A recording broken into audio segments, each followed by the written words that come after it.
The scramble crossing of Shibuya, Tokyo Skytree, Kinkakuji, Kiyomizudera, and Fushimi Inari Taisha, the floating torii of Itsukushima Jinja, the heights of Fujisan, the snowy wonderland of Niseko.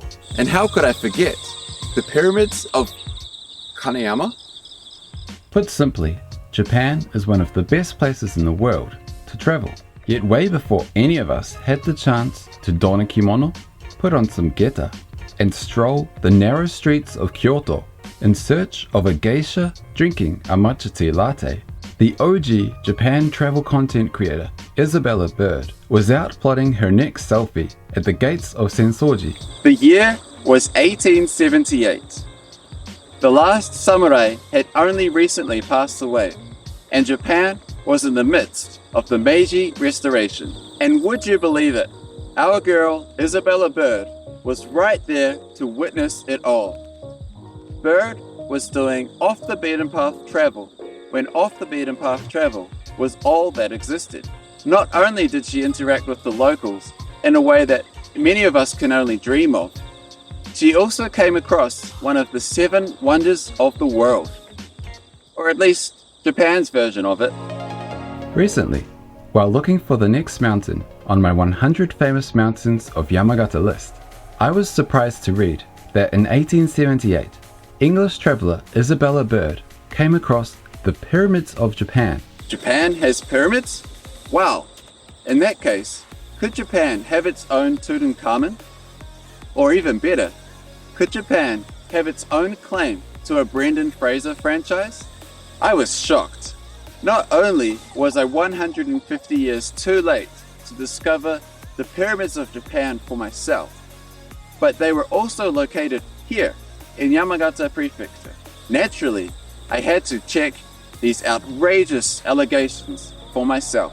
So I decided to do a little bit of Yamabushi style investigative journalism. I pulled out my conch and sent a few sound bites out into the mountains for some advice.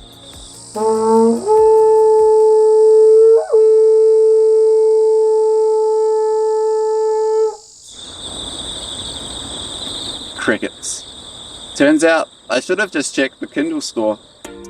As luck would have it, Isabella Bird documented her travel through a series of letters sent to her sister. Letters later compiled into a book titled Unbeaten Tracks in Japan. Since Unbeaten Tracks in Japan is over 100 years old, it is in the public domain and is available for free. One short click later, and I found myself in possession of an eclectic collection of travel journals by an Englishwoman at the dawn of the Meiji Restoration. And boy did I get what I paid for. Prosperity, convict labor, a new bridge, Yamagata, intoxicating forgeries, the government buildings, bad manners, snow mountains, a wretched town. Bird's arrival at Yamagata was far from uneventful. She came on a cow, of all creatures. Bird managed to thoroughly disgust the locals at the mere suggestion of milking the cow and putting some of the bovine delicacy into their tea. Try selling that to the matcha tea latte devouring geisha in Kyoto. So what about Bird's discovery of the pyramids of Japan? About a month and a half into her 4-month journey from Tokyo to Hokkaido, Bird came across the sleepy town of Kanayama in the north of Yamagata Prefecture, the supposed location of Japan's pyramids. That was when she saw them. And this was how she described her experience in Unbeaten Tracks in Japan. A semicircle of pyramidal hills, rendered more striking by being covered to their summits with pyramidal cryptomeria. At their feet lies Kanayama in a romantic situation. Wait, what? No mention of actual pyramids? No mummies? No tombs? No massive expeditions? No movies featuring Brendan Fraser and The Rock? It seems so. Yakushi-san, Nakanomori, and Kumatakamori are known as the 3 peaks of Kanayama. When viewed from the right angle, it's true, they do look like pyramids. It turns out, like Jesus' tomb in Aomori, Bird's description of the mountains may have slightly been lost in translation.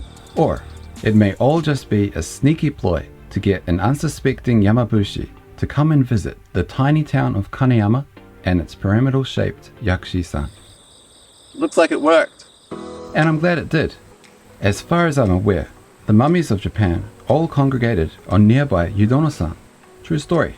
I'm not entirely sure if there was any buried treasure or mummies on Yakushi-san, but much like the pyramids of Giza, Yakushi-san has indeed played a very important role in the history of Japan, and has some interesting folklore to boot. Although not in Egypt, the pyramid of Yakushi-san did at least play some role in holding off plagues of locusts. For centuries, locals from the surrounding Tobinomori region prayed to Yakushi-san as the kami of agriculture and as a protector kami against bugs. Locals believed that by praying at Yakushi Jinja at the summit, or perhaps the small cave on the mountain, problems such as running out of water for agriculture or plagues of bugs could be mitigated or avoided completely. Judging by the sheer amount of greenery nearby, all that praying seems to have worked out well. Yakushi-san was also a very important location during the Boshin War, the war 10 years prior to Bird's arrival that led Japan on its path to the Meiji Restoration. To the west of Yakushi-san lies a national highway. To the east, the Moriai Toge, a mountain pass, formerly part of the Ushu Kaido, an ancient path feudal warlords used for the Sankin Kotai system. Not only was the Moriai Toge an important part of a system designed to strengthen central control over the daimyos, major feudal lords, it was also the location of the Battle of Kanayama that took place during the Akita Theatre of the Boshin War of 1868. During the Boshin War, the Sendai domain of the Tokugawa shogunate were chasing the Kubota domain through the Moriai Toge. On the other side of the mountain pass, they were strategically trapped by the Shinjo domain, in a move that led to the deaths of 33 domain soldiers. The former Ushu Kaido Road is still there, although it has since been paved over, and all that remains is a memorial established in the memory of the soldiers in 1892. If you look directly down from the summit of Yakushi-san, the eastern face has been hollowed out, a distinctive shape that has now become a symbol of Kanayama town. Legend has it that the two sides of Yakushi-san faced off against each other to become the taller. However, the fight became so intense that it incurred the wrath of the kami. A whole chunk of the mountain was gouged out from one side, giving it a slightly lopsided appearance. In addition, Yakushi-san is supposedly home to a hidden cave said to be the former abode of a tengu, a yokai or supernatural being, much like the Yamamba on Zao-san. Interestingly, tengu are said to be know-it-alls who cannot help but try to teach human beings things. Often depicted with red faces and long noses, tengu are also seen wearing shiro shozoku, the robes of Yamabushi mountain ascetics. This is because in the past, tengu were actually Yamabushi or monks. Although they originally followed the way of Buddhism, tengu became so self-conceited that they fell out of the Buddha realm and straight into the magical realm. So, although Yakushi-san may not have been as important as the real pyramids in Egypt, it is still a historically important location for Japan, especially the people of Kanayama. It's just their methods of letting you know might be a little bit deceptive.